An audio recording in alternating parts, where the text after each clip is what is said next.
yan. Ako, Sam, Hala. ano magiging kasagutan mo dyan, Sam? A, puso, ay, A, pusa or B, puso? I think I will go with... Puso. Ayun.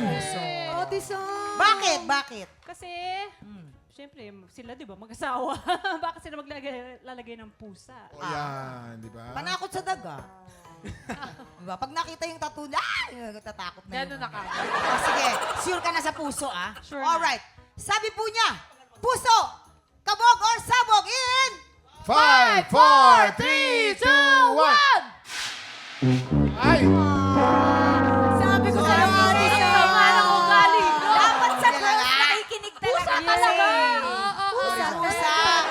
Oo, kasi nga may mga alaga pala sila. Cat lover. Kayo talaga. Ang ganda-ganda ni Sam. Pinausukan yun. Di ba, Magre-reveal tayo. guys? Tayo nagpahama, Kuya Kim. Oo nga. Ikaw talaga, Jason eh. Oh, yan. Yan. Ako, Sorry, Sam, Joe, kuya, kayo konti lang magpapaniwala nilagay ko, sa Sam. mga lalaki. Ito lang yung pangalawa.